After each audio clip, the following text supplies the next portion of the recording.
ADMKയുമായുള്ള സഖ്യ ചർച്ചകൾ തുടരുന്നതിനിടെ കേന്ദ്ര ആഭ്യന്തരമന്ത്രി അമിത്ഷാ ഇന്ന് ചെന്നൈയിൽ അണ്ണാമലയെ മാറ്റി പുതിയ അധ്യക്ഷനെ നിയമിക്കുന്നതിലും വിശദമായ ചർച്ചയുണ്ടായേക്കും. രാകേഷ് വിവരങ്ങളുമായി. രാകേഷ്, വീണ്ടും ഒരു സഖ്യ ചർച്ചകളുടെ അന്തരീക്ഷം തമിഴ്നാട്ടിലുണ്ട്. അപ്പോൾ അതിനനുസരിച്ച് അവിടെ ചില മാറ്റങ്ങൾ ഉണ്ടാകും എന്ന സൂചനകൾ നേരത്തെ വരുന്നു. ഇത് തന്നെയാണോ അമിത്ഷായുടെ ചെന്നൈയിലേക്കുള്ള യാത്രാ ഉദ്ദേശം?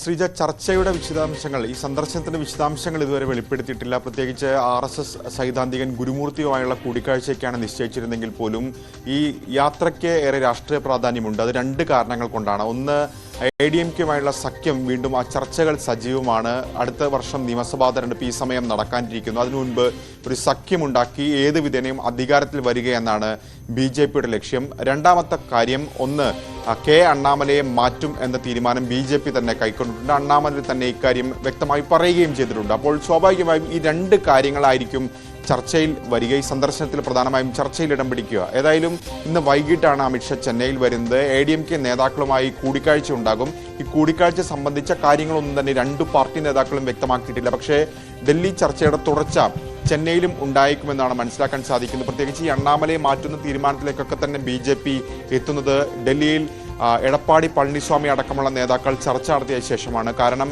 ADMK നേരത്തെ ഈ സഖ്യം വിട്ടുപോകാനുള്ള പ്രധാനപ്പെട്ട കാരണങ്ങളൊന്ന് അണ്ണാമലയുമായുള്ള അഭിപ്രായ വ്യത്യാസങ്ങളാണ്, അദ്ദേഹത്തിന്റെ പരസ്യ പ്രകടനങ്ങളാണ്.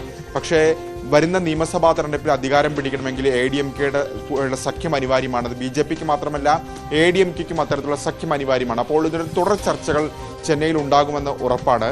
രണ്ടാമത്തെ കാര്യം, അണ്ണാമലയെ മാറ്റുമ്പോൾ ആര് പുതിയ അധ്യക്ഷൻ എന്ന കാര്യത്തിലും ചർച്ചകൾ ഉണ്ടാവും. കാരണം ഇതിനോടകം തന്നെ ചർച്ചയിൽ വന്നിട്ടുള്ള അല്ലെങ്കിൽ സാധ്യതാ പട്ടികയിൽ ഏറ്റവും മുൻപന്തിയിലുള്ളത് നായനാർ നാഗേന്ദ്രൻ. അദ്ദേഹം മുൻ MLA ആണ്, തിരുനെൽവേലിയിൽ നിന്നുള്ള നേതാവാണ്. അപ്പോൾ തെക്കൻ തമിഴ്നാട്ടിൽ നിന്നുള്ള നേതാവിനെ കൊണ്ടുവരണം എന്നൊരു ആവശ്യം ADMKയ്ക്കുണ്ട്, BJPക്കുമുണ്ട്. കാരണം അണ്ണാമലയുടെ കാര്യമെടുക്കുകയാണെങ്കിൽ അണ്ണാമലെ കോയമ്പത്തൂർ അടക്കമുള്ള കൊങ്കുനാടിൽ നിന്ന് വരുന്ന നേതാവാണ്. എടപ്പാടി പളനിസ്വാമിയും ഈ മേഖലയിൽ നിന്നാണ്. പരമ്പരാഗതമായി ഈ രണ്ടു പാർട്ടികൾക്കും ആ മേഖലയിൽ ശക്തിയുണ്ട്. അപ്പോൾ BJPയുടെ ശക്തി മറ്റിടങ്ങളിലേക്ക് കൂടി വ്യാപിപ്പിക്കുക എന്ന ലക്ഷ്യം കൂടി ഏതായാലും പാർട്ടിക്കുണ്ട്. ഇതുകൂടി കണക്കിലെടുത്തുകൊണ്ടാണ് തെക്കൻ തമിഴ്നാട്ടിൽ നിന്നുള്ള നായനാർ നാഗേന്ദ്രന്റെ പേര് പരിഗണിക്കുന്നത്. ഇതിനോടകം തന്നെ കഴിഞ്ഞ ദിവസം നായനാർ നാഗേന്ദ്രൻ ഡൽഹിയിലെത്തി അമിത്ഷാ അടക്കമുള്ള നേതാക്കളുമായി കൂടിക്കാഴ്ച നടത്തിയിരുന്നു. അപ്പോൾ ഈ പുതിയ അധ്യക്ഷൻ സംബന്ധിച്ച് ചർച്ചകൾക്കും വേഗത കൂട്ടുന്നതായിരിക്കും ഈ സന്ദർശനം. ഏതായാലും ഇന്ന് രാത്രിയാണ് അമിത്ഷാ ചെന്നൈയിലെത്തുക. അടുത്ത 2 ദിവസം അദ്ദേഹം സംസ്ഥാനത്തുണ്ടാകും. ശ്രീജ.